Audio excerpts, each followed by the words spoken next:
Billionaire dad goes to school and sees a homeless girl teaching his daughter math. What he does next is unbelievable. The day started as always for Emily. The sky still dark, the air cold in the early morning. She woke up wrapped in her thin blanket, under the small awning that had become her shelter in recent weeks. At 5 years old, she already knew the routines of the streets well. With small, nimble fingers, she adjusted her faded dress, too big for her thin body, and tried to smooth her brown hair that kept falling over her eyes. Emily then organized her worn backpack, the last gift she had received from her mother. Inside, she kept her treasures, a few pencils found on sidewalks, blank pages collected from trash bins, and discarded notebook scraps that still had usable pages. Her stomach rumbled, reminding her of hunger. Emily opened a small packet containing half a bread roll she had managed to get the night before. A man from the bakery sometimes left something for her at the end of the day. She ate slowly, savoring each piece. On the streets, she had learned it was important to make food last. For 8 months, Emily had been living alone. Before that, she and her mother would beg together at city intersections. Emily remembered her mother's gentle smile, even on days when hardly anyone stopped to help. She remembered how they would sleep cuddled together to ward off the cold, how they would share every bit of food they managed to get. "We're rich in other ways, Emily," her mother would say when her stomach growled with hunger. Then came the cough, then the fever. One night, Emily slept cuddling her mother under an overpass, and the next morning she couldn't wake her up. People passed, some stopped. A man in a uniform called an ambulance, but it was too late. Nobody came back for Emily. The only thing that remained from those days were the lessons. Even living on the streets, her mother insisted on the importance of learning. "Reading is like having wings, Emily," she would say on nights when, by the light of found candles, she would trace letters in the dust or on pieces of cardboard. "With wings, you can fly far from here." That's how Emily learned her first letters. Her mother never said how she knew how to read so well. It was a mystery Emily carried with her. When her mother passed, she decided to keep learning, as a way to keep her close. In the trash bins behind schools and libraries, Emily found real treasures: books with torn pages, used notebooks, old magazines. At night, under the streetlights, she practiced. Letters turned into words. Words formed sentences, and a new world opened up. Carefully packing her belongings in her backpack, Emily began her morning walk. She knew every alley, every shortcut in the city. She knew where it was safe to pass and where she should avoid. She knew which trash bins might contain good food and which people on the street posed no danger. 15 minutes later, she reached her favorite destination, St. Thomas School. The imposing building stood behind a tall fence. Emily found her usual spot, a hidden corner behind a leafy tree, from where she could see the main gate without being noticed. She sat down and waited, as she had done every morning for months. Soon the first cars began to arrive.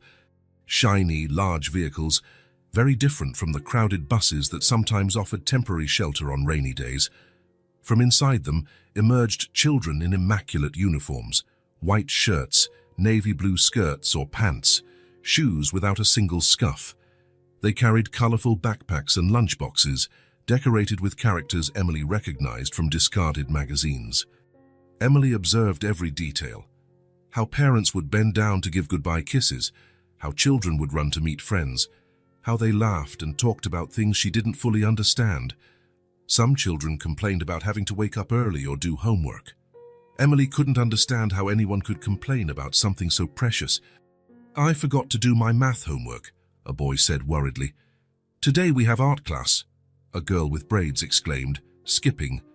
The bell rang, a sharp sound Emily already knew well. The children formed organized lines and entered the building.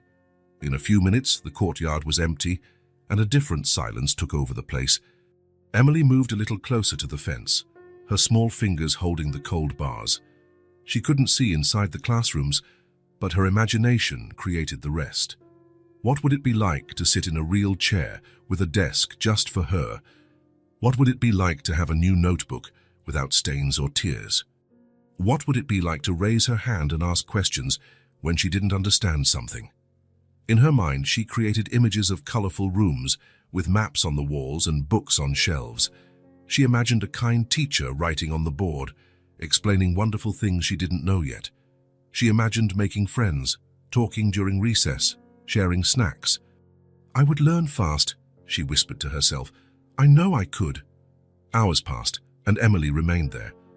When the sun became too strong, she changed positions, always careful not to be seen by the adults who sometimes patrolled the school perimeter. In the middle of the day, she heard another bell. Soon, the courtyard filled again with children running, playing, eating snacks that looked delicious. Emily watched the groups that formed, the games they shared, the laughter that echoed through the air. Her gaze was dreamy, silent. There was no envy or bitterness, just a deep desire to belong, to be part of that world that seemed to exist in another dimension, separated from her only by a fence, but as distant as the stars. Sometimes, when she thought no one was looking, Emily took one of her found notebooks from her backpack and practiced what she had learned on her own. She wrote letters, numbers, copied words from her patched-up books. She used the dirt ground as a blackboard when paper ran out. Once, she found an almost complete math book in a trash bin. It took her weeks to decipher the problems, counting on her fingers, drawing on the ground to understand. When she finally solved her first two-digit addition problem, she felt immense joy. In the afternoon, when classes ended, Emily watched the dismissal. Children ran into their parents' arms, showed papers with gold stars, talked animatedly about their day. Emily waited for everyone to leave before emerging from her hiding spot. On her way back to her shelter, she collected anything useful: a forgotten pencil, a fallen leaf, a discarded piece of chalk, small treasures to continue her solitary studies. That night, like all others, Emily sat under the faint light of a street lamp. She opened a storybook with missing pages that she had recently found. She read aloud, imagining what it would be like to hear these stories in a teacher's voice, surrounded by other children. When sleep came, Emily put her belongings in her backpack and hugged it to her chest. She wrapped herself in her thin blanket, lying on the cardboard that separated her from the cold ground. "Tomorrow," she whispered, as she did every night. "Tomorrow might be different." And she fell asleep, a small solitary figure under the starry sky, dreaming of a world on the other side of the fence. The morning began like all others for Emily. Breakfast was half an apple found in a park trash can and the rest of the previous night's bread. After tidying her few belongings, she began her daily walk towards St. Thomas School. Something felt different that morning. The sky was especially blue, cloudless, and a gentle breeze swayed the tree leaves.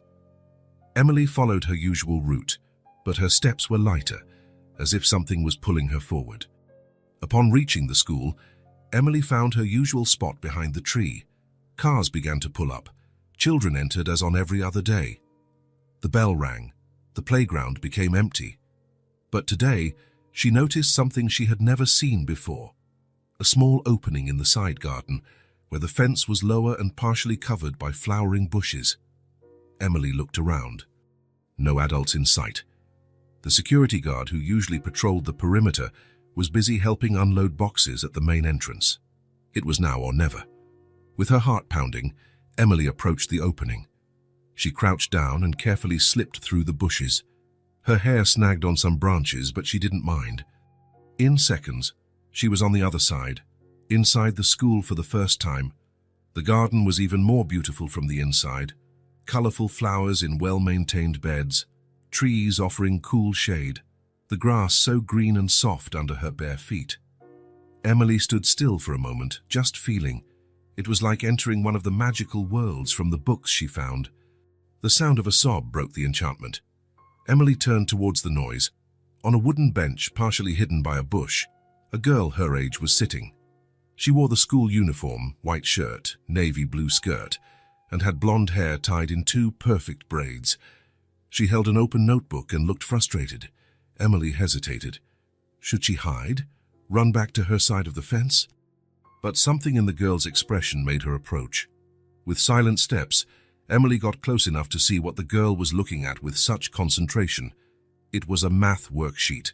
Simple addition problems. The kind Emily had learned in one of the discarded notebooks she'd found. The girl looked up, startled to notice Emily's presence. For an instant, they just stared at each other. Two 5-year-old girls, so different and yet so alike.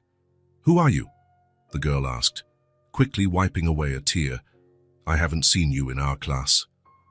Emily swallowed hard. Should she run? But those blue eyes showed no fear or anger, just curiosity. "My name is Emily," she replied in a quiet voice. I don't study here."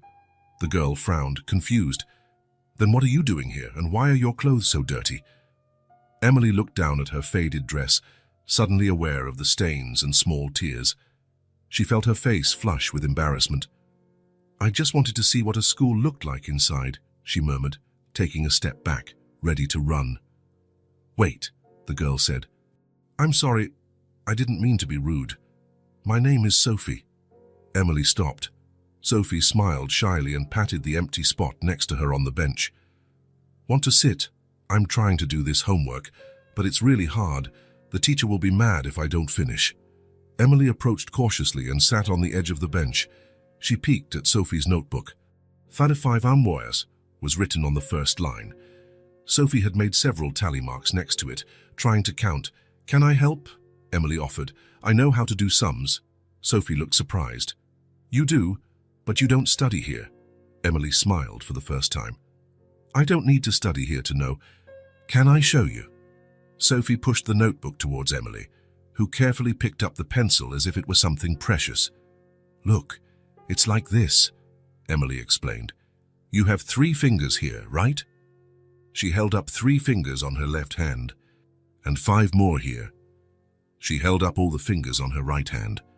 "Now count them all together." Sophie counted her fingers one by one. 1, 2, 3, she continued until the last finger. 8. The answer is 8. "That's right," Emily smiled. "Now try the next one by yourself." Sophie looked at the next problem, 4 plus 2. She held up 4 fingers on one hand and 2 on the other, counting aloud. 1, 2, 3, 4, 5, 6, it's 6. "See, you can do it," Emily encouraged. Sophie's eyes sparkled. Quickly, she solved the next problems with the help of her fingers, exclaiming happily each time she found the answer. "How did you learn that?" Sophie asked, genuinely curious. "You're so smart." Emily hesitated. No one had ever told her she was smart except her mother. "I learned by myself. With books, I find. By yourself. Without a teacher." Sophie seemed amazed. "I couldn't do that. You must be like those genius kids on TV." Emily laughed, a soft sound she rarely heard herself. "I'm not a genius, I just like to learn." The two continued talking. Sophie told her about her teacher, her classmates, the music classes she loved. Emily listened with fascination, absorbing every detail of this world she only knew through the fence. "Where do you live?" Sophie eventually asked. Emily looked away. Around where?" "In different places. Depends on the night." Sophie frowned, confused. "What do you mean?" "You don't have a home." Before Emily could answer, they heard approaching footsteps. A woman in a school uniform appeared around the corner of the garden. When she saw Emily, her expression changed. "Who are you? How did you get in here?" she asked in a firm voice, approaching quickly. Emily jumped up, ready to run, but Sophie held her hand. "She's my friend, Miss Peterson," Sophie explained. "She helped me with math." The staff member looked Emily up and down, noticing her worn clothes and bare feet. "This area is for students and staff only," Mr. Peterson said, her voice softer but still firm. "I'll have to ask you to come with me to the principal's office." Panic surged in Emily's chest. Principal's office meant trouble. Trouble meant police. And police meant she didn't even want to think about it. "Please, she was just helping me," Sophie insisted, still holding Emily's hand. "I'm sure she was, dear, but there are rules." "Is there a problem here?" A new voice joined the conversation. A tall man in a dark suit with brown hair approached the group. His eyes, Emily noticed, were identical to Sophie's. "Mr. Miller," the staff member greeted. "I was just dealing with a situation. This girl entered school property without authorization." "Daddy!" Sophie exclaimed, running to hug the man. "This is my new friend Emily. She's super smart. She taught me how to do sums on my fingers. Mr. Miller, David, looked at Emily with curiosity. His eyes scanned her worn clothes, her messy hair, her bare feet.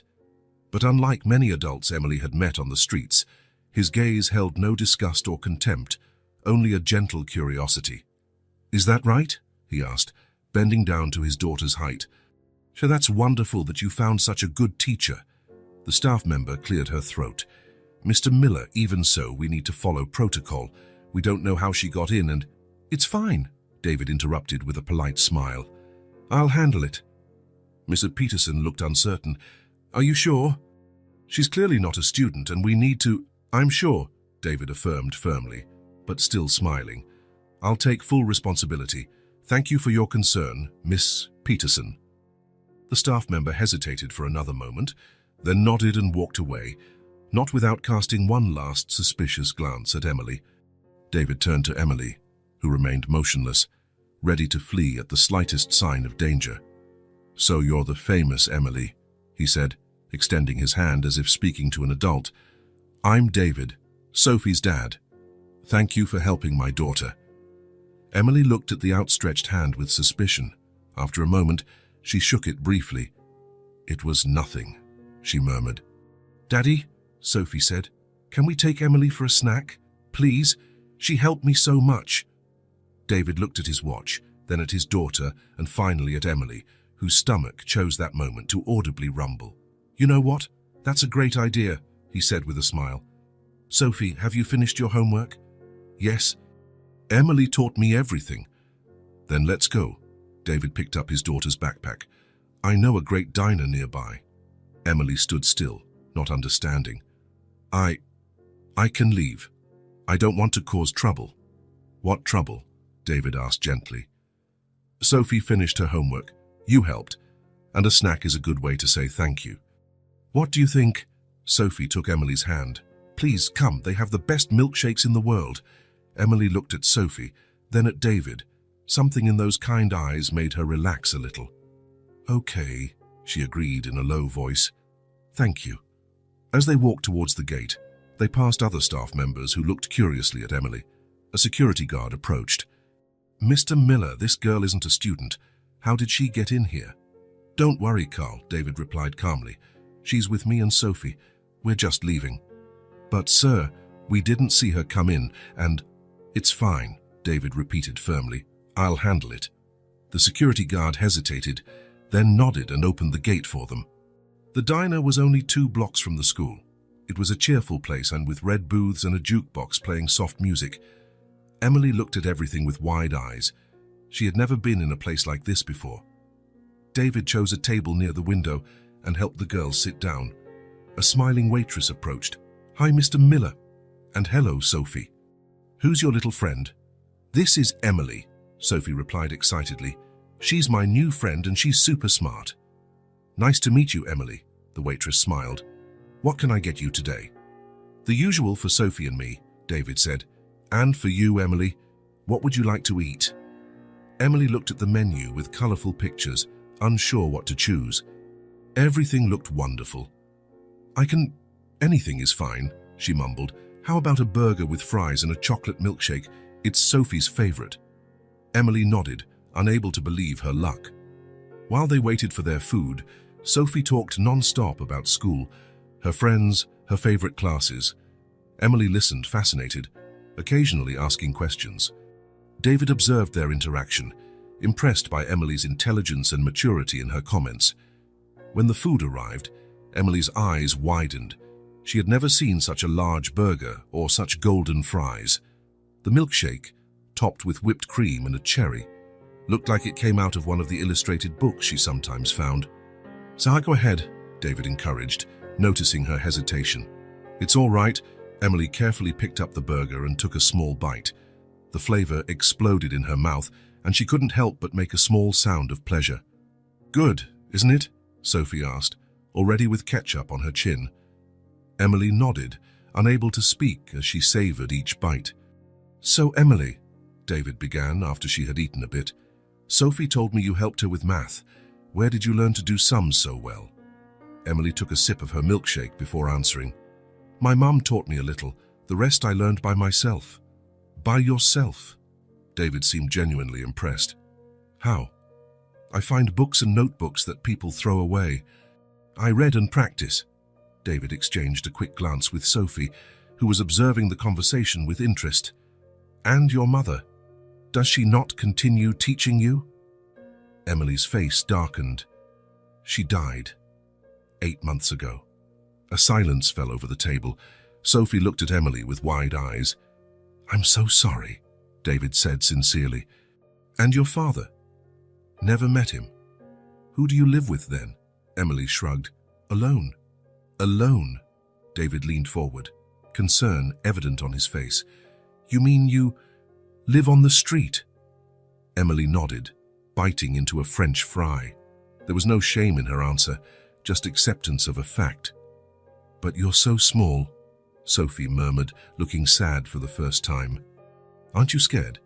Sometimes, Emily admitted, but I learned where it's safe to sleep and where to get food. It's not so bad. David seemed to be processing the information, running a hand through his hair in a gesture of perturbation. Emily, how did you get into the school today? Through the garden. I saw an opening in the fence. I'm sorry, I know I shouldn't have. She looked down. I just wanted to see what it was like inside. Every day I look through the fence. You come every day to look at the school? David asked, surprised. Emily nodded. I like to see the children learning. I imagine what it would be like to be there. Sophie placed her hand on Emily's. You can come study with me. Can't she, Daddy? David smiled sadly. It's not that simple, honey, but... He looked at Emily with curiosity. Would you like to study there, Emily? Emily's eyes sparkled. More than anything, she replied with complete sincerity. More than anything in the world. The girls finished eating, Emily savoring each bite as if it were her last. When the plate was empty, she carefully wiped her hands on the napkin, imitating the gestures she had seen Sophie make. Thank you for the snack, she said politely, looking David in the eye. That was very kind of you. David smiled, touched by the little girl's politeness. It was my pleasure, Emily. And thank you for helping Sophie with her homework.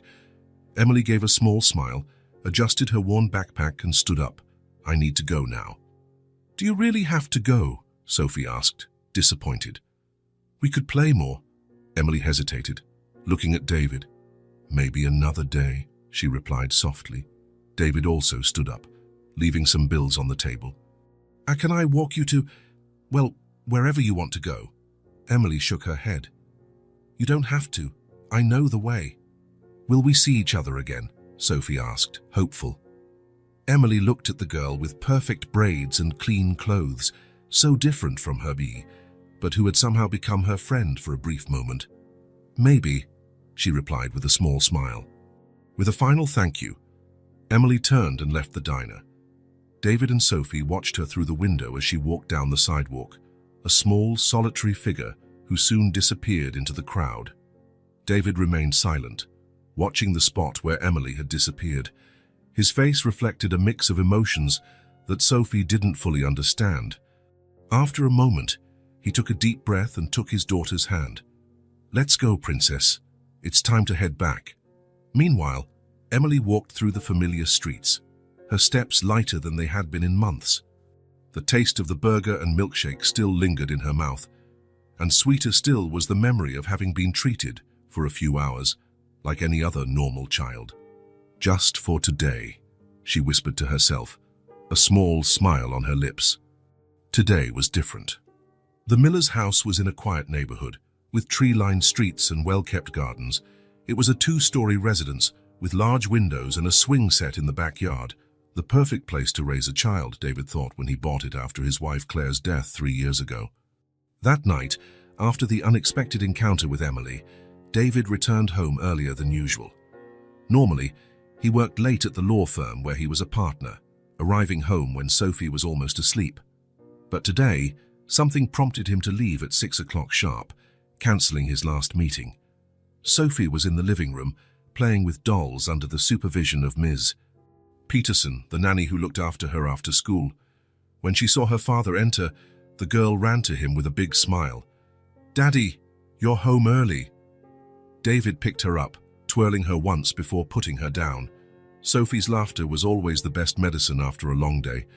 "I thought we could have dinner together tonight," he said, loosening his tie. "How about it?" "Cool, can I choose what we eat?" Sophie asked, bouncing around him. "Of course, princess. What do you want?" "Spaghetti with meatballs." "Great choice."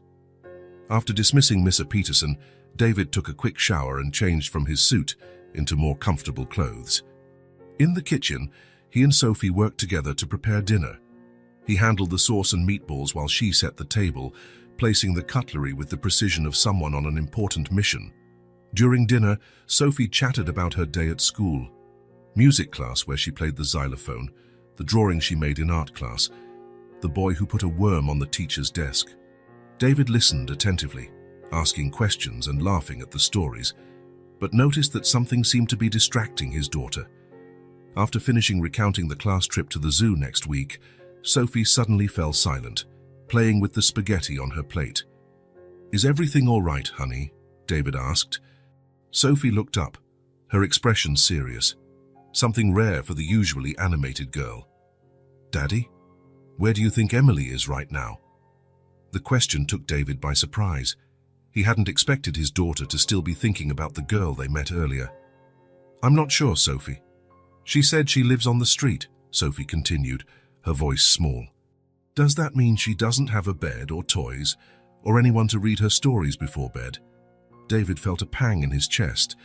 He had explained to Sophie in simple terms what it meant for someone to be homeless, but it seemed that only now was the reality of it hitting the girl. "Probably not, honey. Emily doesn't have the same things we have," Sophie frowned, seemingly processing the information. "But she's so smart, Daddy. She taught me math better than the teacher. And she was kind to me even though she didn't know me." "Yes, she seems like a very special girl," David agreed, remembering the maturity with which Emily had spoken, the politeness with which she had thanked him for the snack, the patient way she had taught Sophie. "It's not fair," Sophie declared suddenly, putting her fork down on the table with surprising force for a 5-year-old. "It's not fair that she doesn't have a home and we have such a big one." David looked at his daughter, surprised by the indignation in her voice. "Life isn't always fair, Sophie. But we can do something to help, can't we?" Sophie's eyes lit up at the possibility. "We have that empty room, and lots of toys I don't even use anymore. And you always say we should help those in need." David smiled slightly. That was something Claire always said, the importance of helping others when you have privileges. It was comforting to see that Sophie had absorbed that value, even at such a young age. "Helping others is important." "Yes," he agreed. "So we can help Emily," Sophie insisted. "Can we give her food and clothes, and maybe she could come live with us?" David almost choked on the wine he was drinking. "Sophie, it's not that simple. There are laws, procedures. We can't just bring a child to live with us." "Why not?" The childlike logic challenged the complexities of the adult world. "She has no one. We have space. And I've always wanted a sister." David took a deep breath. How to explain the legal and social complexities involved to a 5-year-old? How to talk about child protective services, adoption processes, background checks, and all the other bureaucratic complications? "There are people whose job it is to help children like Emily," he began. "Social workers, institutions." "But she said she doesn't like it when adults tell her what to do and then disappear," Sophie reminded him. "Remember, she said that. She doesn't trust adults." David remembered clearly. The phrase had stayed in his mind, along with the resigned expression on Emily's face as she uttered it. A 5-year-old child shouldn't know that kind of distrust. "I remember, yes. What if she doesn't want to go to those institutions? What if they're not as nice as you?" David had no answer for that. The truth was that the foster care system for abandoned children was far from perfect. He knew this reality well from his work as a lawyer. He had dealt with cases involving the adoption system and was aware of the flaws, the long waits, the overcrowded institutions. "Daddy," Sophie continued when he didn't reply, "Mommy would want to help Emily. She always helped everyone." The mention of Claire hit David like a punch to the stomach. It was true, his late wife had a huge heart and was always involved in social causes. She wouldn't hesitate to help someone like Emily. Your mother had a very kind heart, he agreed softly. Just like yours, Sophie said with childlike simplicity. You have a kind heart too, Daddy. That's why I know we're going to help Emily. Something stirred within David, an emotion he couldn't quite name. He looked at his daughter, so small and yet so wise in her own way. The conviction in her eyes, so similar to Claire's, was impossible to ignore. Let's think of something, okay? He finally said. Maybe we can start by bringing her food and clothes if we find her again. Sophie's face lit up. Can we look for her tomorrow, please, Daddy? David thought about his packed schedule, his booked meetings, his tight deadlines. I have a lot of work tomorrow, Sophie. The girl's smile disappeared. But Emily might be cold or hungry. Sophie's simple words weighed more than any elaborate argument. David felt something shift within him, a decision forming without him fully realizing it. I'll see what I can do, he replied, surprising himself. Later, after putting Sophie to bed and reading her favorite story, David sat in his office with a glass of whiskey. On the wall was a photo of Claire holding newborn Sophie, her face radiant with happiness. What would you do, Claire? He murmured to the silent image, a 5-year-old girl living on the streets. There was no answer, of course, but in his heart, David knew what Claire would say. She always followed her moral compass, even when the path wasn't the easiest. He opened his laptop and began researching child protection laws, temporary foster care processes, and adoption requirements. Hours passed as he absorbed information, considered possibilities, weighed options. Somewhere in the city, Emily was probably curled up in her makeshift shelter, alone under the starry sky. The thought made his stomach clench. Before going to bed, David sent a message to his secretary. I need to reschedule tomorrow morning's appointments. Urgent family matter. The seed Sophie had planted was quietly beginning to sprout. The morning arrived cloudy and cold. David dropped Sophie off at school earlier than usual, with a lunchbox especially packed with extra sandwiches and an extra juice bottle. What's all this for, Daddy? Sophie asked, curious. You never know who might be hungry, he replied with a wink. Sophie smiled, understanding immediately.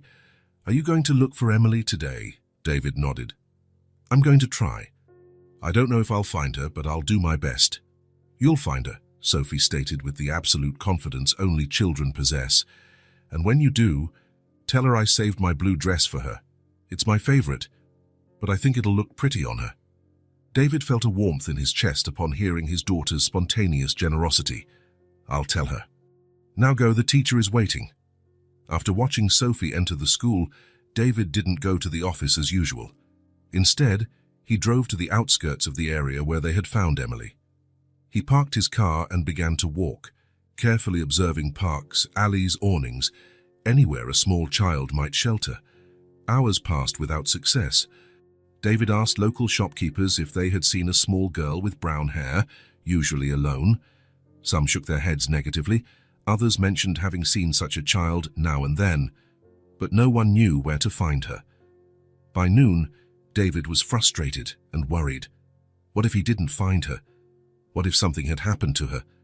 The city was big and dangerous for a child alone.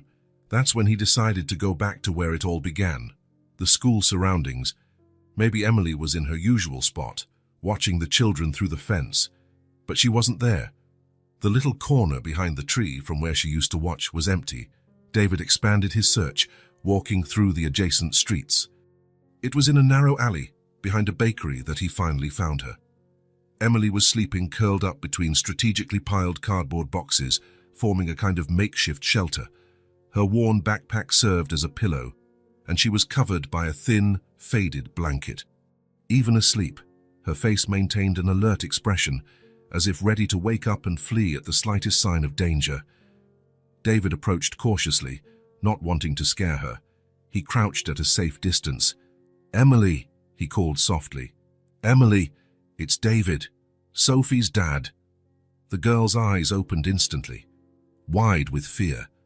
Upon recognizing David, her expression changed to surprise, then suspicion.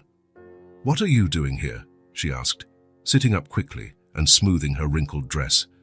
"I was looking for you," David answered honestly. "Sophie and I were worried." Emily frowned, confused. Worried? Why?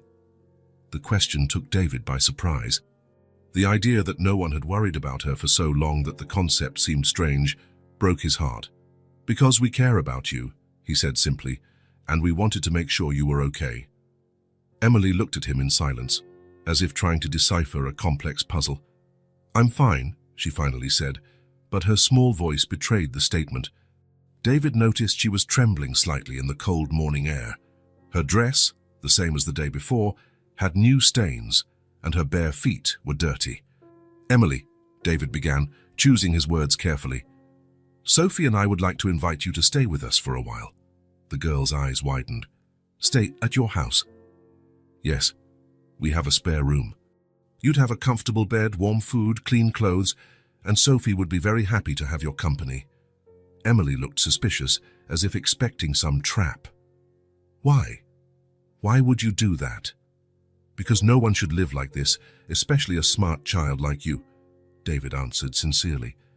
"And because Sophie and I would be happy to help."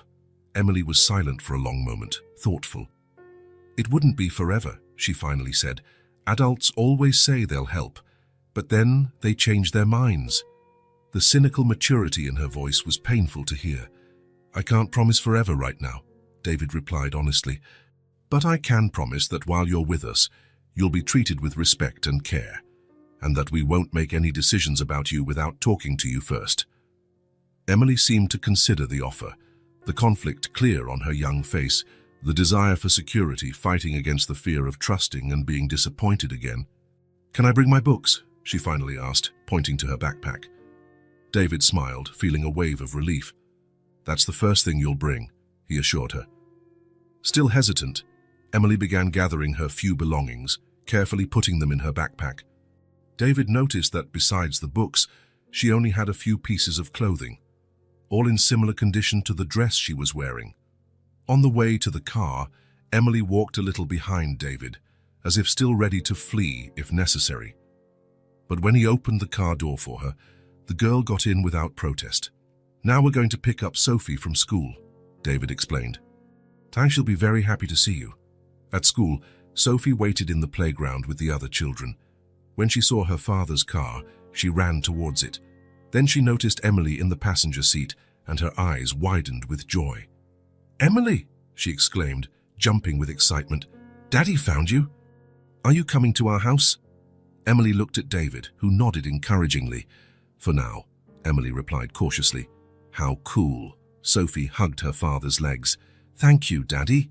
The ride home was filled with Sophie's animated chatter, telling Emily about her room, her toys, the books they could read together. Emily responded with monosyllables, still trying to process the sudden change in her situation. The miller's house was larger than any place Emily had ever been. She stopped at the entrance, intimidated by the polished wooden stairs, the paintings on the walls, the sense of comfort and permanence that emanated from every corner. "Come on, I'll show you the bathroom," Sophie offered, taking Emily's hand. "Daddy said you can take a warm bath while he prepares lunch." The bath was a revelation for Emily. The warm water, the fragrant soap, the soft towels, simple luxuries she hadn't experienced in months. When she finished, she found clean clothes folded on a stool, a dress of Sophie's, soft socks, and even new underwear, still with the tag. Dressed and with her hair still damp, Emily followed the smell of food to the kitchen. David was preparing sandwiches and a soup that made her stomach rumble. "Just in time," he smiled. "I hope you like tomato soup." During lunch, Emily ate slowly, savoring each spoonful. Sophie talked non-stop, explaining the house routine, the rules, few, Emily noted with relief, and all the plans she had for the two of them. "And then we can study together," Sophie concluded excitedly. "You can help me with math again." After lunch, Sophie took Emily to the guest room, now temporarily hers. It was a simple but comfortable room with a twin bed covered by a blue quilt, a small desk, and a wardrobe. "Daddy said we can decorate it any way you want," Sophie explained. "How we can make drawings to put on the wall." Emily touched the soft quilt, still not quite believing it. "I've never had a room all to myself," she confessed in a low voice. "Now you do," Sophie smiled. "And look, I've put aside some of my toys and books for you. We can share." On the desk was a small pile of children's books, some toys, and a new set of colored pencils. "Are they for me?" Emily asked. Her voice choked. "Of course, and there's more in my room. We can take turns." The girls spent the afternoon together. Sophie showed her book collection and was impressed when Emily read aloud with surprising fluency for her age. Afterwards, they sat at the kitchen table to do Sophie's homework, with Emily patiently explaining the math problems. David observed the interaction between the two with a smile, noticing how Emily visibly blossomed with each passing hour, her back less tense, her face more relaxed, even a small smile appearing occasionally. That night, after dinner, David found them both in Emily's room. Sophie was already in her pajamas, sitting on the bed next to Emily, who was reading a story aloud. "Bedtime, Sophie," he said softly. "But the story is at the best part," Sophie protested. "You can continue tomorrow. Emily needs to rest too." After Sophie finally went to her own room, David came back to check on Emily. The girl was sitting on the edge of the bed, still fully dressed, as if she didn't quite know what to do. "Is everything all right?" David asked. Emily nodded slowly. "It's strange," she said. "Such a big bed just for me." David smiled gently. "You'll get used to it," he assured her. "There's a pair of pajamas in the drawer. And if you need anything during the night, my room is the last one down the hall." Emily looked at him, her eyes wide and serious. "Why are you doing all this? Really?" David considered the question for a moment. "Because it's the right thing to do," he answered simply. "And because you deserve a safe place." When David left, Emily changed into her pajamas and lay down on the soft bed. The silence of the house was different from the silence of the streets. It wasn't threatening, but peaceful. There were no passing cars, no distant voices of strangers, no constant fear of being discovered. For the first time in 8 months, Emily fell asleep without fear, wrapped in clean sheets, with a full stomach and the strange, almost forgotten, feeling of safety. The Miller house, once too quiet for just 2 people, now had the voice of a new child within its walls. I It was him the first rays of sun peeked through the curtains when David woke up. Instinctively, he checked the clock, 6:30 in the morning, his usual time to start getting ready for work. But today, he paused for a moment, remembering he had a new resident in the house. Silently, he walked down the hall and stopped at the guest room door, now Emily's room. He opened the door slowly and peeked inside. The girl was sleeping soundly, curled up in the sheets like a small cocoon. Her face, relaxed in sleep, seemed even younger, reminding David how much of a child she still was, despite the maturity forced upon her by circumstances. In the kitchen, he made coffee and called his office. "Janet, I'll be working from home for the next few days," he informed his assistant. "Something important has come up in the family." "No problem, Mr. Miller. I'll reschedule your in-person meetings." David mentally thanked himself for having a position that allowed him such flexibility. As a partner at the firm, he could manage his own time, something he rarely did, always prioritizing work. But now, there was something more important. Around 7:30, he heard light footsteps on the stairs. Emily appeared at the kitchen door, already dressed in Sophie's clothes that they had set aside for her, her hair combed and her hands freshly washed. "Good morning," she said politely, as if unsure of her place in that space. "Good morning, Emily. Did you sleep well?" The girl nodded. "The bed is very soft," she commented, almost as if it was something strange. David smiled. "That's good. Are you hungry? We have cereal, toast, eggs. Anything is fine," Emily replied, still standing near the door. Come sit down. You can choose whatever you want to eat." Gradually, Emily approached the table. David noticed that she was carefully observing where everything was kept: the plates in the upper cabinet, the cutlery in the drawer, the juice in the refrigerator. Memorizing, adapting, learning the unspoken rules of that new environment. Sophie came downstairs shortly after, still in her pajamas and with messy hair, the opposite of Emily's organized appearance. "Good morning," she exclaimed excitedly, running to hug her father and then smiling at Emily. "You're already up. Did you sleep well? Do you like the room?"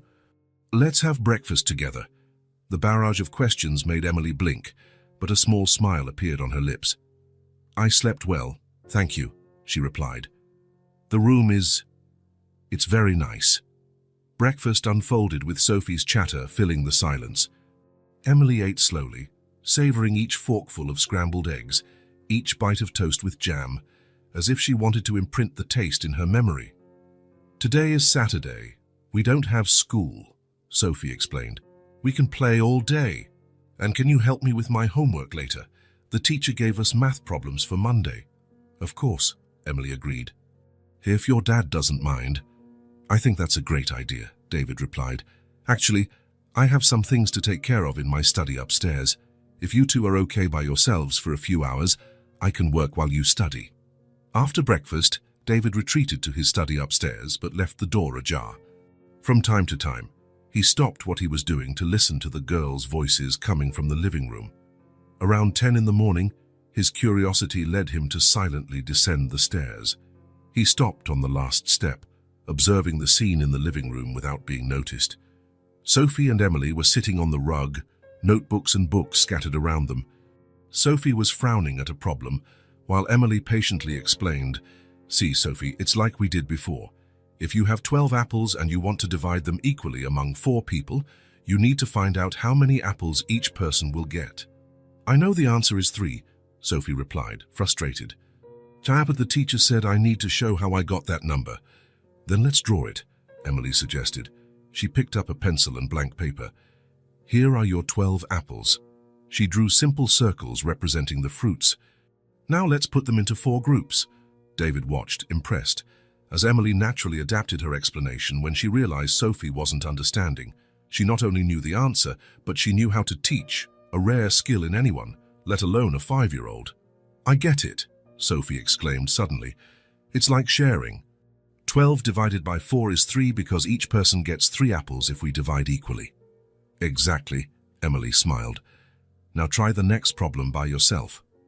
David silently returned to his study, reflecting on what he had just witnessed. In just 2 days, Emily had already become a valuable presence in the house, not just as someone who needed help, but as someone who also had much to offer. At noon, David went downstairs to prepare lunch and found the living room transformed. The girls had finished their homework and were now playing school, with Emily as the teacher and Sophie as the diligent student. A small blackboard that Sophie had received for Christmas was propped up on the coffee table, with numbers and letters written in colorful chalk. "It's recess time, class," Emily announced in a slightly more formal voice, making Sophie burst into laughter. "I think it's lunchtime, actually," David commented, announcing his presence. The girls turned around, Sophie still laughing and Emily with a shy smile on her face. "Daddy, Emily is the best teacher in the world," Sophie declared. "She explains everything in a way that makes sense, and she doesn't get mad when I make mistakes." "I saw," David agreed. "That you two make a good team." During lunch, David noticed something he hadn't seen in a long time, Sophie eating vegetables without complaining. When the girl voluntarily took more broccoli, he couldn't hide his surprise. "Since when do you like broccoli so much?" he asked. "Emily said vegetables help your brain work better," Sophie explained naturally. "And I want to be smart like her." David exchanged an amused glance with Emily, who looked down, a slight blush coloring her cheeks. In the afternoon, while David finished some reports, sounds of laughter reached his study. He went downstairs again and found the girls in the backyard, where Sophie was showing Emily how to use the swing. "Higher, Emily! You have to kick your legs like this," Sophie demonstrated, swinging with abandon. Emily, more cautious, followed the instructions little by little, going a little higher each time. Suddenly, when she reached a considerable height, a surprising sound escaped her. A clear, genuine laugh, probably the first since she arrived. David felt a lump in his throat. The sound of Emily's laughter was like music in a house that, he now realized, had been too silent for too long. The following days established a natural routine. In the morning, Emily helped Sophie get ready for school, choosing clothes, packing her backpack, reviewing homework. David drove them both to school, dropping Emily off at the front office to speak with the principal about her potential enrollment, while Sophie went to her classroom. During the day, while Sophie was in class, Emily helped David organize the house, always wanting to make herself useful. He noticed how she observed everything with attentive eyes, how he organized bills, how he operated the washing machine, how he prepared meals. "You don't have to do that, Emily," he said once, finding her meticulously folding clean clothes. "You're a child, not a maid." Emily looked at him, confused. "But I want to help. You and Sophie are letting me stay here. It's not a trade-off," David explained gently. "You don't have to pay to be here."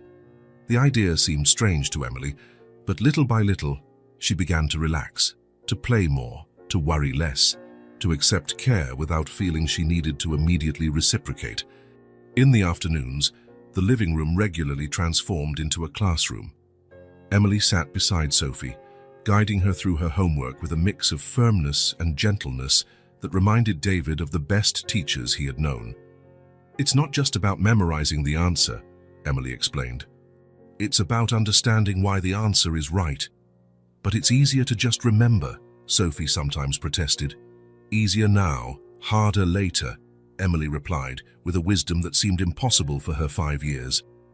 At night, David watched the two girls during bath time. Bedtime stories, the small whispered confidences that children share. The house, once a functional place where he and Sophie merely slept and ate between appointments, had become a home again, filled with curious questions, unexpected laughter, daily small discoveries. And at the center of this transformation was Emily, visibly blossoming each day. Her shoulders less tense, her face more expressive, her voice stronger. Like a plant finally finding sun after a long time in the shade. On the third night, after the girls had gone to sleep, David sat in his study with a cup of coffee. On the wall, Claire's photo seemed to smile at him. "You would have liked her," he murmured to the image of his late wife. "She reminds me of you, you know." The same determination, the same kindness. As he finished his coffee, David made a decision that, in truth, had already been formed since the moment he found Emily sleeping among boxes. It was time to make things official. A week had passed since Emily arrived at the Miller's house. A week that transformed the family's routine in ways David could never have predicted. That Saturday morning, David woke before dawn. The silence of the house was comforting. He knew that in the rooms down the hall, the two girls were sleeping soundly. He got up quietly and went to his study, where he turned on his computer and opened a file he had started days ago, simply titled Emily. The document contained notes on adoption procedures, legal requirements, and contacts of colleagues specialized in family law. David had been researching quietly, in moments when the girls were asleep or engrossed in their games. Taking a sip of coffee, David contemplated the situation he found himself in. 3 weeks ago, his life followed a predictable course: work, Sophie, the responsibilities of a single father balancing career and raising a daughter. Now, he was seriously considering expanding his family, permanently bringing into his life a child he had met by chance. It was a huge decision, one that would change everything forever. And yet it felt strangely natural, as if Emily had always been destined to be a part of their lives. "I'm getting sentimental," he murmured to himself, smiling slightly. But it wasn't just sentimentalism. As a lawyer, David had always been pragmatic, analytical, and objectively analyzing. Emily's presence had been beneficial for everyone. Sophie was happier, more engaged in her studies, learning values of empathy and generosity that no school could teach so effectively. The house itself seemed more alive, filled with an energy that had been missing since Claire's death. And Emily's transformation was remarkable. The cautious, distrustful girl of the first few days was gradually giving way to a more relaxed child, more willing to smile, to ask questions, to take up space. Her surprising knowledge and maturity remained, but now came accompanied by genuine moments of childlike joy. David opened his calendar and checked the next week's appointments. There was an important meeting on Monday he couldn't postpone, but his Tuesday was relatively free. He set a reminder: Call Michael, 10 a.m. Michael Hernandez was an old college colleague who specialized in family law, particularly adoption cases. It's the first step, David said to himself, closing his laptop. Light footsteps in the hallway announced that one of the girls had woken up. Moments later, Emily appeared at the study door, already dressed and with her hair combed. "Good morning," she said politely. "May I come in?" "Of course," David smiled. "You're up early today." Emily entered the study, her eyes scanning the bookshelves with barely disguised admiration. "I always wake up early," she replied. "Can I help make breakfast?" This had been a constant since Emily arrived, her insistence on helping, on contributing, as if she needed to justify her presence. David and Sophie had tried to explain that she didn't need to pay to be there, but old habits are hard to break. "Of course," David agreed, standing up. "Sophie will probably sleep for another hour. She loves to stay in bed on Saturdays." In the kitchen, they worked side by side in an already familiar routine. Emily set the table while David fried eggs and toasted bread. The girl moved with the efficiency of someone accustomed to taking care of herself, but there was a lightness in her movements that wasn't there when she arrived. "David," she said suddenly, using his name, something that still sounded formal coming from such a small child, but which was progress from the Mr. Miller of the first few days. "Can I ask you something?" "Anything," he replied, flipping the eggs in the frying pan. "When will I have to leave?" The question took David by surprise. He turned off the stove and faced her. "Why do you think you have to leave?" Emily shrugged, avoiding his gaze. "Because that's how it works. Good things don't last." The simplicity of the statement, the resigned acceptance in her voice, clenched David's heart. "Emily," he said softly, crouching down to her height, "you can stay here for as long as you want and need. We're not expecting you to leave." Emily finally looked at him, her large eyes searching for signs of lies or deception. "Really, even if it's for a very long time?" David wanted to tell her then about his adoption plans, about wanting her to stay permanently, but he hesitated. The process would be complicated. There would be interviews, assessments, bureaucracy. What if, for some reason, it wasn't approved? He couldn't create false expectations only to shatter them later. "Even if it's for a very long time," he confirmed instead. "This house is your home now too, Emily." A small smile appeared on the girl's face, and she nodded, returning to arrange the cutlery on the table. The rest of the day passed quietly. The girls spent the morning playing in the backyard, enjoying the autumn sun. After lunch, when Emily was helping Sophie with a science project for school, David retreated to his study again. He picked up the phone and dialed a number he hadn't used in some time. "Hello, Patricia," he said when the call was answered. "This is David Miller. I know it's Saturday, but I needed to speak with you about a professional matter." Patricia Chen was a social worker David had worked with on a few cases over the years. If there was anyone who could guide him through the adoption process with knowledge and discretion, it was her. The conversation lasted almost an hour.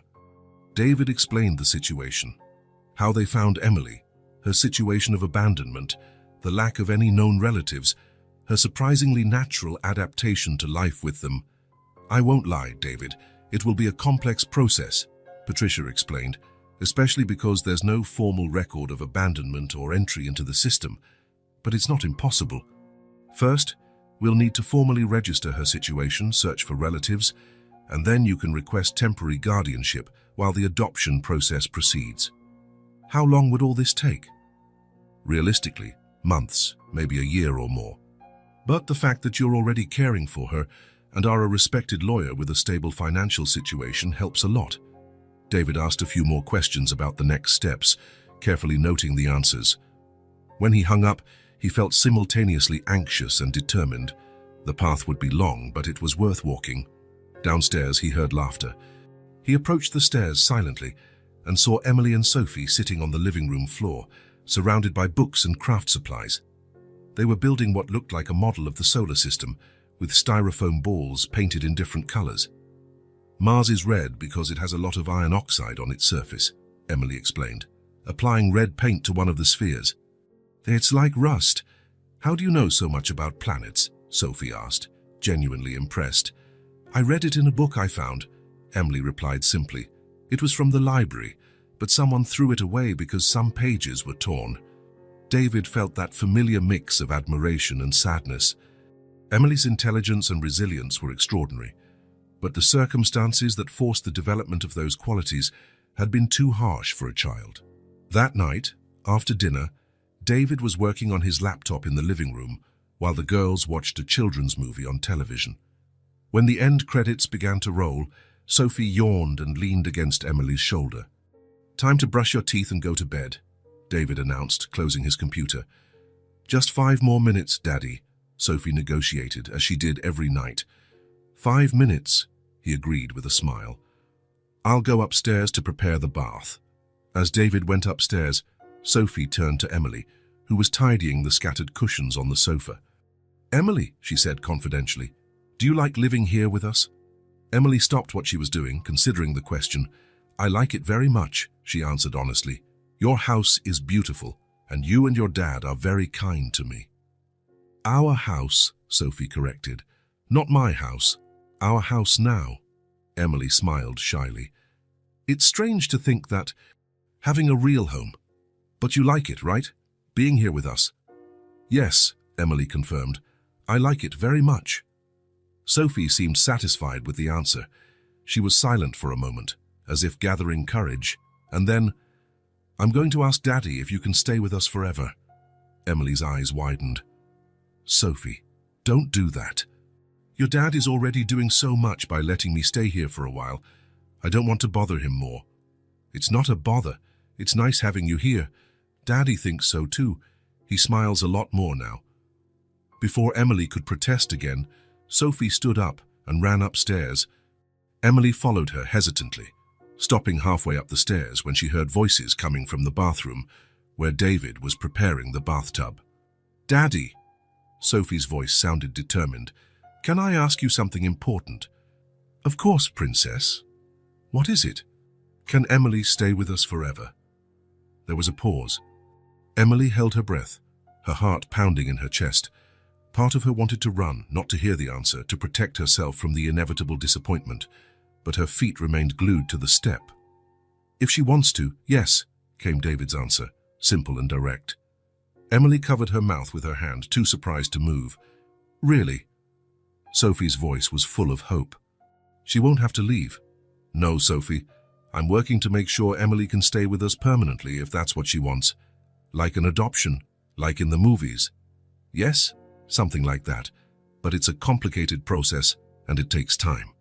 That's why I haven't mentioned anything yet. I don't want to create expectations before I'm sure.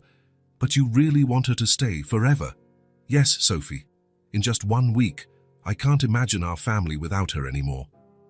Emily felt a tear run down her face, followed by another and another. Family. The word echoed in her mind like a promise almost too big to believe. "I've always wanted a sister," Sophie declared with the direct sincerity of children. "I know, honey, and it looks like your wish might come true. But remember, this is between us for now, okay? There are still many things to sort out before we can talk to Emily." "Okay, Daddy, it'll be our secret." Emily retreated silently, descending the stairs without a sound. She sat on the bottom step, trying to process what she had just heard. David wanted to adopt her. He wanted her to stay permanently, to be part of their family. After so much time alone, after so many nights feeling like she belonged nowhere and to no one, the idea of a permanent home, of a family, seemed almost impossible to grasp. She heard footsteps approaching and quickly wiped her tears. Sophie appeared at the top of the stairs. "Emily, what are you doing down there? Come on, Daddy said we can take a bath together today." Emily stood up, forcing a smile to hide her emotion. "I'm coming," she replied, climbing the steps again. As she passed the bathroom door, her gaze met David's. For an instant, she had the impression that he knew she had overheard the conversation. There was a softness in his eyes, a quiet certainty that made her feel safe. Later, in bed, Emily looked at the ceiling of her room. No longer the guest room in her mind, but her room. Through the window, she could see a piece of the starry sky. She remembered how many nights she had spent looking at those same stars from very different places. Dark alleys, cold awnings, makeshift shelters. Now, wrapped in clean sheets, with a full stomach and a lighter heart than she could remember ever feeling, Emily allowed herself to believe that maybe, just maybe, good things could last. On the hallway wall, in a photo Emily had noticed on the first day, Claire Miller smiled as if silently approving the expansion of her family. And in the master bedroom, David was finishing an email to Michael Hernandez, his friend and family law specialist. "I need your guidance to initiate an adoption process. The girl in question is named Emily. She's 5 years old, and she has already transformed our lives in ways we never imagined possible. I want to do this right, with all the care and responsibility she deserves. Can we meet on Tuesday? This is the most important decision I've made since I decided to marry Claire." He sent the email and closed his laptop. In the hallway, he checked that Sophie was sleeping deeply, her face serene, a small smile on her lips. In the room next door, Emily had also fallen asleep, one hand firmly holding the book she was reading before bed. David adjusted the blanket over her and quietly left, leaving the door ajar as she preferred. A sense of peace enveloped him, the quiet certainty that he was doing exactly what he should be doing. The seed planted by Sophie had blossomed into a decision he had never expected to make, but which now seemed the only possible one. The morning was clear, when David parked his car in front of the imposing building where Michael Hernandez, his old college colleague and now respected family law attorney, kept his office. Emily's adoption process had officially begun 2 weeks prior, and this was the first follow-up meeting. The secretary led David to Michael's office, who greeted him with a firm handshake and a welcoming smile. "How are the girls?" Michael asked, gesturing to the chair in front of his desk. "Surprisingly well," David replied, settling in. "It's as if Emily has always been part of the family. Sophie treats her like a sister from day one, and Emily, well, she's blossoming in a way I didn't imagine was possible so quickly." Michael smiled, pleased, but his expression soon turned more serious. He opened a folder on the desk and adjusted his glasses. "David, we've done the preliminary investigations into Emily's legal situation," he began, scanning the documents. "We located her birth certificate and confirmed the passing of Rebecca Jenkins, her biological mother." "That's good, isn't it? It simplifies the adoption process, correct?" Michael hesitated, and David immediately felt that something wasn't right. "For the most part, yes, but we found something that complicates the situation a bit." He slid a document across the table. "Emily has a living maternal grandmother, Margaret Jenkins, 65 years old, residing in Ridgewood, about an hour from here." David picked up the paper, feeling as if the floor had disappeared beneath him. A grandmother. Someone with blood ties to Emily, someone with priority legal rights. "Emily never mentioned a grandmother," he said, more to himself than to Michael. "So it's possible she didn't know about her existence, or that they lost touch a long time ago," Michael explained. "But legally, we need to notify Miss Jenkins about the adoption process.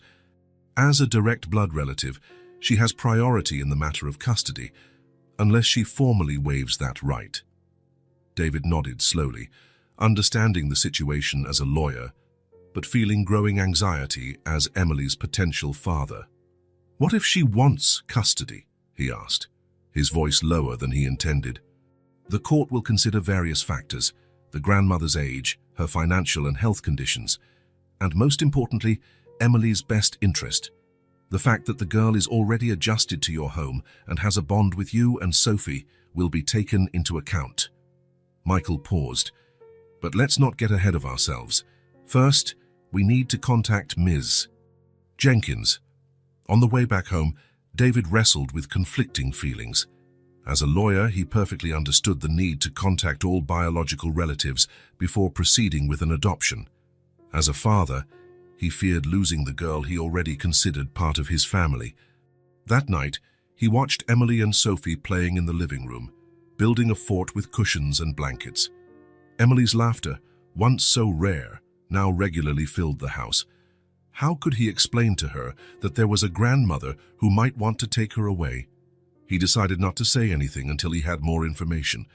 He didn't want to cause unnecessary anxiety in Emily, who had already faced too much abandonment in her short life.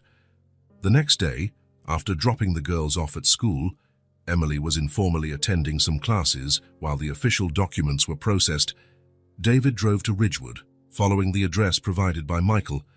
Margaret Jenkins' house was modest but well kept, with a small front garden where roses were beginning to bloom despite the late autumn. With a racing heart, David rang the doorbell.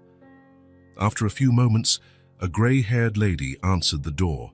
She had piercing blue eyes that immediately reminded him of Emily's, observant, intelligent, with a certain wariness. "Ms. Jenkins?" "Margaret Jenkins. Yes, that's me." She examined him with curiosity. "How can I help you?" "My name is David Miller. I'd like to talk about your daughter, Rebecca, and your granddaughter, Emily." Margaret's face visibly paled. She leaned against the doorframe. "Rebecca, do you have news of her?" Her voice trembled with a mix of hope and apprehension. "Can we talk inside?" David asked gently. The living room was simple but cozy, with well-preserved antique furniture and many photographs on the walls. David noticed a smiling teenager in several of them, presumably Rebecca, Emily's mother. Sitting on the sofa, David carefully explained the situation, how he had found Emily, the circumstances of Rebecca's death, the girl's current situation living with him and Sophie, and the adoption process he wished to initiate. Margaret listened in silence, tears streaming freely down her wrinkled face. "Rebecca dead, and a granddaughter I never knew existed." She shook her head, incredulous. "I always knew something terrible had happened when I lost contact with my daughter. But this... I'm sorry to bring you this news," David said sincerely. Margaret wiped her tears with a cloth handkerchief she pulled from her pocket. "Rebecca and I had a fight," she finally explained, her voice choked. "She was only 19, full of dreams and plans. She wanted to move to the big city, live her own life. I tried to stop her. I was too harsh." She sighed deeply. Terrible words were said by both of us. Rebecca walked out the door swearing I'd never see or hear from her again. And she kept her promise. "Did you try to find her?" David asked gently. "In the first few years, constantly. I even hired a private detective, but Rebecca had completely disappeared. After a while, the pain and the pride." She let the sentence trail off. "I never imagined she would have had a daughter." "My goodness, a granddaughter. Emily is 5 years old," David offered. "She's an extraordinary girl, smart, polite, resilient in a way no child should ever have to be." Margaret looked at the photos of Rebecca on the wall. "What is she like? Physically, I mean, does she look like Rebecca?" "She has the same eyes," David replied. "The same observant expression. And the same determination, I'd say." A silence fell over the room as Margaret processed all the information. Finally, she turned to David. "Mr. Miller, do I understand correctly that you are here because, legally, as her maternal grandmother, I would have priority in the matter of Emily's custody?" David nodded. "Yes. Before proceeding with adoption, the law requires that all close relatives be notified and that it be verified whether they wish to assume custody." Margaret was silent for another moment, reflecting. "And how is Emily doing with you and your daughter? Does she seem happy?" "I believe so," David replied honestly. "So at first she was very cautious, as if expecting to be sent away at any moment. But little by little she's opening up, laughing more, making plans for the future. She and my daughter, Sophie, have become inseparable." Margaret stood up and walked to the bookshelf, picking up a framed photograph. It was teenage Rebecca, smiling broadly as she held a trophy. "A Rebecca at 15, Aunt," she explained. "She won a science fair at school." Sitting back down, Margaret looked directly at David. "Mr. Miller, I appreciate your honesty and for coming to tell me all this personally. As for the matter of custody," she took a deep breath. "I am 65 years old, live alone on a small pension, and have health issues. I am not in a position to adequately raise a child, and even if I were, it wouldn't be fair to uproot Emily from a home where she has finally found stability." David felt immense relief, but maintained a neutral expression. "I understand. However," Margaret continued, leaning slightly forward, "I would very much like to meet her. To be a part of her life, even if only as an occasional visiting grandmother, if that is possible. Absolutely, David replied without hesitation. In fact, I think it would be important for Emily to know her family history, to know where she comes from. Margaret's face lit up with hope. You would allow that? Even knowing that legally I could complicate the adoption process. Miss Jenkins, David said firmly, I'm here because I want what's best for Emily, and I believe that knowing her grandmother, her family history, is part of that. 2 days later, David sat down with Emily in the living room and carefully explained about the discovery of her grandmother. The girl listened in silence, her large eyes fixed on David's face, processing each word. So my mother had a mother, she finally said, as if testing the idea. Yes, we all do, David replied gently, and she wants to meet me. Why? Because you are her daughter's daughter, because you are part of her family. Emily frowned, thoughtful. Will she want me to live with her? David noticed the barely disguised fear in the question. No, Emily, Margaret understands that your home is here now, with us.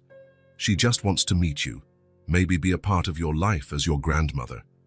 Emily seemed to reflect deeply on this, her small face serious as it usually got when she was solving a difficult problem. Emma, can I think about it? She finally asked. Of course, David replied, surprised once again by her maturity. Take all the time you need. It was Sophie, in the end, who convinced Emily to meet her grandmother. If she's your grandma, then she's like a grandma to me too, isn't she? Sophie asked during breakfast, 2 days after the initial conversation. I've never had a grandma, it could be fun. Emily looked at Sophie, then at David. I think I want to meet her, she finally decided. The following Sunday, David took Emily to meet Margaret. Sophie had insisted on coming along, but David explained that this first meeting should be more intimate. When they arrived at the house in Ridgewood, Emily held David's hand tightly, a rarity for the usually so independent girl. Margaret opened the door, her eyes immediately finding Emily's. For a moment, the two just looked at each other, grandmother and granddaughter, recognizing something familiar in each other despite never having met before. Hello, Emily, Margaret finally said, her voice soft and a little shaky. I'm Margaret, your grandmother. Emily didn't reply immediately, studying the woman's face with the intensity that was her trademark. You have her eyes, she finally said. My mother's. Margaret smiled through tears. And you have her smile. Exactly the same. The beginning was awkward, as was to be expected. Sitting in the living room, Margaret showed Emily photos of Rebecca at different ages, told stories of her childhood, answered Emily's hesitant questions. Gradually, the atmosphere relaxed. Emily began to ask more questions, eagerly absorbing every new piece of information about her mother. When Margaret mentioned that Rebecca loved to draw and sing, Emily's eyes sparkled. She used to sing to me every night, she shared, her first spontaneous offer of information, even when we didn't have a good place to stay. Margaret wiped away a tear. She had a beautiful voice since she was little. She won school contests. Before they left, Margaret handed Emily a small carved wooden box. These are some things that belonged to your mother when she was your age, she explained. So I thought you'd like to have them. Inside the box was a small children's bracelet, some colorful hair ribbons, a diary with the first pages filled with Rebecca's childlike handwriting, and a photo of her at 5 years old, smiling with missing front teeth, just like Emily. Thank you, Emily said, holding the box with reverence. On their way out, Margaret discreetly pulled David aside. Your lawyer sent me some documents, she said, handing him an envelope, about the formal relinquishment of custody. I've already signed everything. David looked at the envelope, surprised by the quickness of her decision. Are you sure about this? Margaret looked at Emily, who was waiting by the car, still examining the contents of the box. Absolutely. Emily has found a home with you. It would be selfish of me to try and change that now. She smiled, sad but resolute. But I'm very happy to be able to be a part of her life from now on, if you'll allow it. Of course we allow it, David assured her. In the following weeks, the adoption process moved with surprising speed.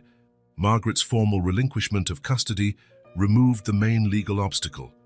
There were more visits from social workers, more documents to fill out, more interviews. But now, with a sense of positive inevitability, Margaret became a regular presence in the family's life, visiting on Sundays and occasionally having dinner with them. To David's surprise, Sophie developed a special affection for the elderly woman, calling her Grandma Maggie from the very first meeting, a title the woman accepted with tears in her eyes. Finally, on a sunny Wednesday, David, Sophie, and Emily attended the final adoption hearing. Emily wore a new blue dress and had her hair carefully styled by Sophie, who had insisted on putting small, sparkly clips in it for good luck. Margaret was also present, sitting in the front row, smiling encouragingly. The judge, a middle-aged man with a kind expression, addressed Emily directly during the proceedings. "Emily, do you understand what's happening today?" Emily nodded, serious. "Mr. Miller will officially be my dad, and Sophie, my sister." "And do you want that?" "More than anything," she replied with a conviction that brought tears to David's eyes. When the judge finally declared the adoption complete and officially announced Emily Miller as the girl's new name, Sophie couldn't contain her excitement. "Now we're real sisters," she exclaimed, hugging Emily so tightly she almost knocked her over. Emily returned the hug, a genuine smile lighting her face as she looked at David, then at Margaret, who watched the scene with a mix of joy and a gentle longing for what might have been. Emily's first official day of school was scheduled for the following week. David had completed all the necessary paperwork, bought her uniform, school supplies, and everything else she would need. The night before, he found Emily in her room, meticulously arranging her new backpack. Each pencil, each notebook, each book was positioned with absolute care. Her uniform hung on the closet door, perfectly pressed. "Nervous about tomorrow?" David asked, sitting on the edge of the bed. Emily shrugged, trying to appear indifferent, but her restless fingers betrayed her anxiety. "What if the other kids notice I'm different?" she finally asked, her voice small. "That I didn't belong anywhere before. That I used to stand outside, just watching." "Emily," David began gently, "everyone is different in some way. And as for belonging," he smiled, "you belong to this family now. You're a Miller, just as much as Sophie and I." At that moment, Sophie appeared at the door, still in her pajamas, her hair messy. "What are you talking about?" "Emily's a little nervous about school tomorrow," David explained. Sophie immediately entered the room and sat next to Emily. "You don't need to be nervous," she declared, with the unwavering confidence of a 5-year-old. "You're my sister. There's nothing to be ashamed of." Emily looked at Sophie, surprised by the simplicity and strength of that statement. "Your sister," she repeated softly. "Forever," Sophie confirmed. "And I'll be by your side the whole time. If anyone's mean to you, I'll—" She made a fierce face that made Emily giggle. The next morning, David took the two girls to school. Emily, wearing her new uniform, impeccable white shirt, navy blue skirt, white socks, and shiny black shoes, looked like a completely different being from the girl in worn clothes who used to watch the school through the fence. When they arrived at the main entrance, Emily hesitated for a moment, looking at the large building that for so long had been only a distant dream. "Ready?" David asked. Emily took a deep breath, took Sophie's hand, and nodded. "Ready." Together, the two girls walked through the front door, Emily no longer a silent observer from the other side of the fence, but as a student, as a Miller, as someone who finally belonged. That night, the family had dinner together, with Margaret as a special guest to celebrate Emily's first day at school. The girl excitedly talked about her teacher, her new classmates, and how she had surprised everyone by easily solving math problems that the rest of the class found difficult. "And the teacher said she's never seen anyone learn so fast," Sophie exclaimed, proud of her sister. "Emily already knows everything from the first semester." "Don't exaggerate, Sophie," Emily murmured, blushing slightly, but visibly pleased. "I think we might need to talk about skipping a grade," David commented, smiling. "If you keep this up." After dinner, when Margaret had left and Sophie was taking a bath, David found Emily in her room. She was at her desk, carefully writing in a new notebook. "What are you doing?" he asked. Emily showed him the notebook. On the cover, in neat handwriting, she had written, "A property of Emily Miller." "I never had anything with my name on it before," she explained. "I mean, my new name." David sat beside her, moved by the seemingly simple gesture, yet loaded with meaning. "Do you like your new name?" Emily thought for a moment. "I like it. But I'm still me. Only now." She hesitated, searching for the right words. "Now I'm me with a family." David hugged her, feeling the small body relax against his, a sign of trust that had taken weeks to develop. "Yes, you are, and you always will be." Later, after the girls were asleep, David paused in the hallway between their two rooms, listening to their soft, regular breaths. In a few months, his life had completely changed. The house, once too quiet, now overflowed with life, with questions, with daily discoveries. From Emily's room came a satisfied sigh, the sound of someone sleeping deeply, without fear, without cold, without hunger. The sound of a child who had finally found her place in the world. The girl who watched the school from outside the fence now slept safely within it, with a new name, a family, and a future full of possibilities that once seemed unattainable. On her desk, the notebook with her new name remained open, the first page already filled with her careful handwriting. "Today was my first day as Emily Miller. Today was the first day of the rest of my life." If this story touched your heart, subscribe to the channel and turn on notifications so you don't miss the next ones. Leave a like because it helps this story get recommended to more people. See you in the next story.